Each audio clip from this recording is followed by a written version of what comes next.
Selamat pagi semuanya. Apa kabarnya hari ini? Kita masih dalam nuansa HUT RI yang ke-75 ya.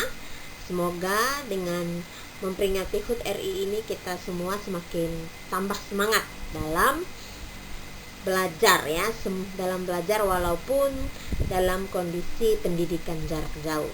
Nah, di video kali ini untuk pelajaran bahasa Indonesia kelas 10, Ibu akan membuatkan video penjelasan singkat tentang merevisi isi teks laporan hasil observasi berdasarkan interpretasi. Baik, di pembelajaran kali ini kita akan membahas tentang bagaimana caranya kita merevisi sebuah teks laporan hasil observasi ya. Di pembelajaran sebelumnya kita telah belajar mengenai prinsip-prinsip mengidentifikasi laporan hasil observasi. Kemudian kalian juga telah belajar mengenai struktur dan kaidah teks laporan hasil observasi. Nah, di kali ini kita akan belajar bagaimana caranya kita merevisi sebuah teks laporan hasil observasi dan apa saja sih yang harus dilakukan ketika kita ingin merevisi sebuah teks laporan hasil observasi, dan kira-kira ada tidak fungsinya ketika kita merevisi sebuah teks ya. Jadi langkah terakhir untuk menyusun sebuah teks termasuk teks laporan hasil observasi adalah merevisi. Nah, apa itu merevisi? Merevisi itu kita melihat kembali, kita mengedit kembali, kira-kira ada tidak hal yang ingin kita ubah atau ada hal yang ingin kita tambahkan ke dalam teks tersebut. Kenapa harus ada revisi? Supaya teks menjadi sempurna. Nah, dalam kegiatan merevisi ini kita bisa melakukan dua cara, yaitu dilakukan melalui secara lisan ataupun secara tertulis. Nah, jika kita memilih merevisi sebuah teks melalui cara lisan, itu dapat berupa sebuah komentar ya, kita bisa mengutarakan komentar. Sedangkan jika kita ingin merevisi sebuah teks melalui tulis, kita itu dikategorikan sebagai kegiatan menyunting atau kegiatan mengedit sebuah teks ya. Jadi kita akan melihat apa saja nih yang kurang di dalam teks yang telah saya buat. Mungkin ada kata-katanya yang kurang, ataupun ada penggunaan kata-kata yang berlebihan, ataupun ada penggunaan istilah-istilah yang tidak dimengerti, atau bahkan istilah-istilah yang digunakan di dalam teks laporan hasil observasi ini tidak sesuai dengan konteks yang sedang dibahas di dalam teks laporan hasil observasi ya. Jadi fungsi dari merevisi sebuah teks ini adalah untuk memperbaiki teks ini ya. Ketika sebuah teks telah direvisi, hasilnya akan menjadi maksimal ya. Jadi dalam merevisi sebuah teks dapat dilakukan berdasarkan kriteria, struktur, dan kaidahnya. Jadi kita melihat struktur dan kaidahnya. Jadi yang dimaksud dengan berdasarkan kriteria, struktur, dan kaidah, nah misalnya nanti ibu berikan kamu sebuah contoh teks laporan hasil observasi. Nah, kamu dapat merevisi teks tersebut kira-kira sesuai tidak dengan yang dimaksudkan bahwa ini adalah sebuah teks laporan hasil observasi. Tentunya dengan kita melihat kriteria, struktur, dan kaidahnya. Nah, kita kembali lagi. Di dalam struktur laporan hasil observasi itu ada yang dinamakan pernyataan umum dan aspek yang dilaporkan. Kemudian dari kaidahnya itu ada yang menggunakan kalimat definisi, kalimat konjungsi, kata konjungsi, kemudian ada kalimat simple, kompleks, dan sebagainya. Jadi kamu dapat melihat kira-kira di dalam teks ini ada tidak penggunaan struktur dan kaidahnya. Jika tidak ada, inilah fungsinya kamu merevisi sebuah teks. Jadi kamu memperbaiki atau mengedit teks ini sehingga menjadi sebuah teks laporan hasil observasi yang sempurna. Ada 8 langkah ketika kita ingin atau kita akan merevisi sebuah teks laporan hasil observasi ya. Jadi langkahnya Yang pertama, membaca teks secara keseluruhan. Yang kedua, menginterpretasi atau menafsirkan isi setiap paragraf. Kemudian, mencatat kata-kata yang belum dipahami, menentukan jenis revisinya, menentukan kriteria yang digunakan dalam merevisi. Kemudian yang keenam, menuliskan bagian-bagian yang direvisi. Yang ketujuh, merevisi sesuai tingkat kesalahan. Dan yang terakhir adalah revisi dilakukan terutama untuk isi dan format laporan. Ya, baik, di sini Ibu akan jelaskan satu persatu poin dari ke-8 langkah ini. Jadi langkah yang pertama ketika kamu ingin merevisi sebuah teks ya, ketika kamu nanti akan diberikan satu teks. Nah, langkah pertama yang harus kamu lakukan sebelum kamu melakukan kegiatan merevisi yaitu kamu harus membaca teks itu secara keseluruhan. Nah, jadi ketika diberikan sebuah teks, kamu harus membaca teks secara keseluruhan dengan memperhatikan isinya. Jadi kamu tidak bisa hanya membaca teks itu sepintas lalu atau sekilas saja, atau mengambil poin-poin pentingnya saja. Tidak bisa. Jadi kamu harus membaca secara keseluruhan isi dari teks tersebut dengan memperhatikan isi yang ada yang dipaparkan di dalam teks ya. Jadi itu adalah langkah pertama merevisi, adalah membaca secara keseluruhan. Kemudian yang kedua, menginterpretasikan atau menafsirkan.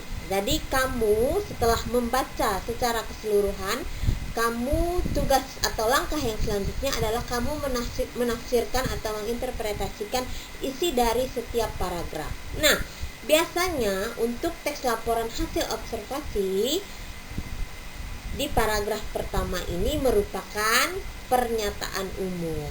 Kemudian di paragraf kedua dan ketiga itu merupakan aspek yang dilaporkan. Jadi kamu menafsirkan kira-kira sesuai tidak isi di paragraf pertama ini merupakan pernyataan umum, atau langsung isi di paragraf pertama ini sudah termasuk aspek yang dilaporkan. Nah, jika terdapat seperti itu, nah disinilah gunanya kamu merevisi sebuah teks laporan hasil observasi ya. Jadi kamu menafsirkan isi dari setiap paragraf. Kira-kira paragraf 1 ini masuk bagian apa ya di struktur dan kaidah teks laporan hasil observasi. Nah, itu langkah yang kedua.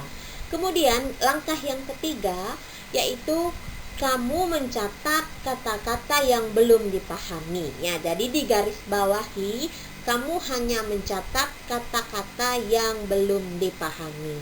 Nah, kenapa mencatat kata-kata yang belum dipahami? Ketika di dalam sebuah teks laporan hasil observasi ini menggunakan kata-kata yang belum dipahami, kamu catat. Nanti setelah itu kamu bisa bertanya ataupun kamu bisa mencari dari referensi-referensi lainnya apakah arti dari kata-kata yang belum kamu pahami. Nah, setelah nanti sudah kamu temukan arti dari kata-kata yang belum kamu pahami ini, inilah fungsinya kamu merevisi teks ini. Kamu mengubah kata-kata yang tadi dengan istilah yang lebih mudah dipahami supaya untuk selanjutnya orang yang akan membaca teks ini memahami maksud dari isi yang ada di dalam teks laporan hasil observasi ya. Jadi itu fungsinya kamu mencatat kata-kata yang belum dipahami. Nah, setelah kamu mencatat kata-kata, langkah yang keempat adalah menentukan jenis revisinya. Nah, ingat, revisi ini tadi ada dua ya, jenis revisinya bisa dilakukan secara lisan dan secara tertulis. Jadi kamu pilih dulu, kamu mau menggunakan jenis revisi yang mana. Jika kamu ingin menggunakan revisi yang lisan, berarti kamu langsung berkomentar atau kamu langsung mengutarakan komentarmu secara lisan ya. Jadi kamu langsung mengutarakan. Jika kamu memilih jenis revisinya secara tertulis, berarti itu masuk ke dalam kegiatan menyunting atau mengedit sebuah teks ya. Jadi kamu pilih dulu mau jenis revisinya yang mana, lisan atau tertulis. Nah, setelah itu kamu menentukan kriteria yang digunakan dalam merevisi. Nah, tadi di awal Ibu sudah jelaskan bahwa dalam kegiatan merevisi ini itu bisa kamu perhatikan kriterianya yang harus direvisi adalah kriteria dari struktur dan kaidahnya. Nah, kira-kira nih kamu ingin merevisi teks ini dari segi kriteria yang mana? Apakah kriteria struktur atau kriteria kaidahnya? Jadi kamu tentukan mau merevisi yang strukturnya atau yang kaidahnya. Jadi kamu pilih salah satu. Setelah kamu tentukan jenis revisinya, saya ingin merevisi jenis revisinya tertulis. Kemudian saya ingin kriteria yang ingin saya revisi adalah dari segi kriteria struktur teks laporan hasil observasi. Nah, berarti kamu fokus di struktur laporan hasil observasi, begitu ya. Kemudian yang keenam, kamu menuliskan setelah kamu menentukan kriterianya, kamu menuliskan bagian-bagian yang direvisi. Pasti kamu menuliskan garis besarnya, apa saja bagian-bagian yang harus direvisi. Nah, misalnya tadi Ibu ambil contoh, kamu ingin merevisi dari segi kriteria struktur teks laporan hasil observasi itu ada dua, yaitu pernyataan umum dan aspek yang dilaporkan. Nah, di sini di poin ke-6 menuliskan bagian-bagian yang direvisi. Jika kamu ketika diberikan sebuah teks, nah tetapi di dalam teks itu tidak ada pernyataan umum, berarti nanti bagian yang direvisi yaitu merupakan kamu menambahkan pernyataan umum di dalam itu. Jika sudah ada, kamu tidak perlu menambahkannya lagi ya. Jadi kamu menuliskan bagian-bagian yang direvisi. Jika sudah ada pernyataan umumnya, namun mungkin ada penggunaan kata-kata ataupun istilah-istilah yang kurang dipahami, kamu bisa menggantinya dengan kata-kata ataupun istilah-istilah yang mudah dipahami ya. Jadi itu poin yang ke-6. Kemudian poin atau langkah yang ke-7, merevisi sesuai tingkat kesalahan. Jadi di sini yang perlu diperhatikan adalah kamu merevisi sebuah teks laporan hasil observasi ini sesuai tingkat kesalahan. Dengan kata lain, jika teksnya itu sudah sempurna dan tidak perlu harus ada yang direvisi, ya berarti kamu tidak perlu memaksakan kehendak mengganti kata yang seharusnya sudah tepat kamu ganti dengan kata yang lainnya. Berarti itu kamu tidak mematuhi langkah ke-7, yaitu merevisi sesuai tingkat kesalahan. Jadi bukan berarti karena ini kan merevisi Bu, ya merevisi. Namun jika di dalam teks ini sudah sempurna dan tidak perlu direvisi, berarti kamu tidak perlu melakukan kegiatan revisi. Namun jika ada kesalahan dalam teks tersebut, barulah kamu melakukan revisi. Jadi kamu melakukan kegiatan merevisi ini sesuai tingkat kesalahan yang ada di dalam teks. Dengan kata lain, tidak perlu melebih-lebihkan. Jika sudah baik, ya kamu lanjutkan saja, tidak perlu direvisi ya. Kemudian langkah yang ke-8 atau langkah yang terakhir adalah revisi ini dilakukan terutama untuk isi dan format laporan ya. Jadi perlu diperhatikan dalam merevisi ini, yang hal utamanya adalah untuk isi dari teks laporan hasil observasi dan format laporannya. Nah, format laporan hasil observasi itu kan tadi ada struktur dan kaidahnya. Jadi itu hal utama yang perlu kamu revisi, yaitu dari segi format laporannya yang tadi idasnya itu berupa struktur dan kaidah teks laporan hasil observasi. Nah, kali ini silahkan kalian perhatikan kedua teks ya, teks 1 dan teks 2. Nah, dari teks 1 ini merupakan sebuah teks yang belum direvisi dan yang nantinya akan direvisi ya. Sedangkan yang kedua ini adalah contoh teks laporan hasil observasi yang telah direvisi, yaitu contoh teks 1 tadi yang sudah Ibu revisi dan Ibu contohkan di sini ya. Jadi silahkan kalian lihat ya. Di sini Ibu akan bacakan contoh teks yang pertama ya. Teks ini belum direvisi. Di Indonesia khususnya juga terdapat gunung-gunung yang indah yang sering menjadi tujuan wisata para turis-turis domestik dan asing. Hampir di setiap belahan dunia terdapat gunung, bahkan di bawah laut. Di antaranya Gunung Tangkuban Perahu, Gunung Rinjani, Gunung Jayawijaya, Gunung Semeru, dan masih banyak lagi gunung indah di Indonesia. Ya, itu merupakan contoh teks yang belum direvisi ya. Nah, setelah Ibu revisi teksnya menjadi seperti ini. Coba perhatikan. Indonesia adalah salah satu negara yang memiliki destinasi tempat wisata pegunungan. Di Indonesia juga terdapat gunung-gunung yang indah yang sering menjadi tujuan para turis. Di antaranya Gunung Tangkuban Perahu, Gunung Rinjani, Gunung Jayawijaya, Gunung Semeru, dan masih banyak lagi gunung indah di Indonesia. Nah, di sini ya.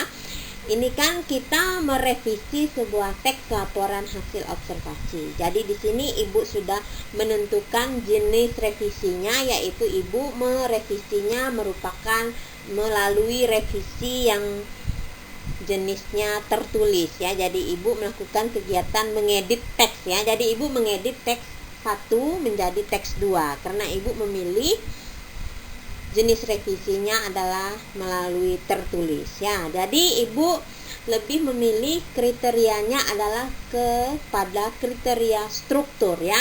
Jadi struktur di dalam teks laporan hasil observasi itu ada pernyataan umum dan aspek yang dilaporkan ya. Jadi Ibu memilih yaitu pernyataan umumnya dulu ya. Jadi pernyataan umumnya. Jadi di sini coba kamu perhatikan di teks 1, di situ ada tidak yang termasuk pernyataan umumnya. Ya, bagian struktur dari teks laporan hasil observasi. Ya, jika kita baca itu belum ada termasuk pernyataan umumnya ya. Jadi Ibu revisi dengan Ibu menambahkan Indonesia adalah salah satu negara yang memiliki destinasi tempat wisata pegunungan. Nah, di sini kan dia menjelaskan yaitu tentang hal-hal umumnya, menjelaskan bahwa di Indonesia ini adalah negara yang memiliki tempat destinasi wisata pegunungan. Nah, di sini Ibu tambahkan. Kemudian di situ ada di kalimat pertama itu ada, kamu perhatikan di teks 1 ada wisata para turis-turis domestik dan asing ya. Di situ Ibu hilangkan kata para turis-turis, tapi Ibu ganti menjadi para turis saja ya. Kenapa Ibu ganti? Karena kata para itu berarti lebih dari satu ya. Lebih dari satu orangnya. Sedangkan di situ telah ditambahkan lagi para, kemudian turis-turis. Berarti kalau turis-turis itu juga lebih dari satu. Jadi di sini merupakan pemborosan kata ya. Jadi silakan kamu ganti menggunakan para turis ya, atau kamu hilangkan kata paranya, kamu tulis saja turis-turis ya. Jika kamu tulis menjadi tujuan wisata para turis-turis, ini merupakan pemborosan kata ya, karena penggunaan kata para itu menyatakan bahwa manusianya lebih dari satu orang ya. Sedangkan turis-turis itu juga merupakan pernyataan yang artinya adalah manusianya lebih dari satu orang. Jadi ini adalah merupakan pemborosan kata, sehingga Ibu revisi menjadi para turis ya. Kemudian ada di situ hampir di setiap belahan dunia terdapat gunung di bawah laut. Nah, untuk kalimat nomor 2 ini Ibu hilangkan. Kenapa Ibu hilangkan? Karena di sini kita sedang membahas negara Indonesia. Tetapi tiba-tiba di teks yang satu ini membahas tentang gunung-gunung di belahan dunia yang ada di bawah laut ya. Sedangkan di kalimat ketiga itu gunung-gunungnya bukan di bawah laut ya. Jadi ini yang Ibu hilangkan karena menurut Ibu ini tidak sesuai dengan konteks yang sedang dibahas di dalam teks laporan hasil observasi ya. Jadi ini yang sudah Ibu revisi. Jadi kalimat nomor 2 Ibu hilangkan dan Ibu langsung ke kalimat nomor 3. Di antaranya ada Gunung Tangkuban Perahu, Gunung Rinjani, ya sebagainya. Nah, di situ yang Ibu revisi adalah penggunaan tanda bacanya. Nah, di sini coba kamu perhatikan di teks 1. Di setiap akhir kata nama gunung itu diakhiri dengan tanda titik dan tanda koma ya. Ini salah, tidak tepat penggunaannya seperti ini. Jadi yang tepat adalah dengan menggunakan tanda koma saja ya. Jadi pemisahan dari satu kata ke satu kata yang lainnya, Ibu menggantikannya menggunakan tanda koma ya. Kemudian di paling akhir itu ada dan masih banyak lagi gunung indah di Indonesia. Nah, kenapa di Indonesia itu di teks 1 di garis bawahi dengan merah? Di Indonesia. Nah, di Indonesia itu merupakan penulisan nama tempat ya. Jadi nama tempat itu harus ditulis di spasi ya, kemudian spasi Indonesia. Jadi Ibu ubah. Silakan kamu lihat di contoh teks yang kedua itu ya. Jadi ini salah satu contoh ketika kamu akan merevisi sebuah teks laporan hasil observasi. Baik, sekian untuk materi kita minggu ini, yaitu tentang merevisi teks laporan hasil observasi ya. Jadi untuk kesimpulan dari pembelajaran kita minggu ini, yaitu jika kita ingin merevisi sebuah teks itu kita bisa melakukan revisi melalui dua cara, yaitu secara tertulis dan secara lisan. Kemudian ada 8 langkah yang harus diperhatikan ketika kita ingin merevisi sebuah teks laporan hasil observasi ya. Yang pertama, membaca teks secara keseluruhan, menginterpretasi setiap isi dari paragraf, kemudian mencatat kata-kata yang belum dipahami, kemudian menentukan jenis revisinya, dan yang kelima, menentukan kriteria yang digunakan dalam merevisi, yang keenam, menuliskan bagian-bagian yang direvisi, dan yang ketujuh, merevisi sesuai tingkat kesalahan, serta yang terakhir, revisi dilakukan untuk isi dan format laporannya. Jadi itu adalah 8 langkah yang perlu diperhatikan ketika ingin merevisi sebuah teks ya. Jadi untuk pembelajaran kita minggu ini sampai di sini. Jika ada pertanyaan ataupun hal-hal yang kurang dimengerti, silahkan tuliskan di kolom komentar, tuliskan nama serta kelasnya dari mana, kemudian langsung tuliskan pertanyaannya, nanti akan Ibu jawab ya. Baik, terima kasih untuk hari ini dan salam sehat selalu.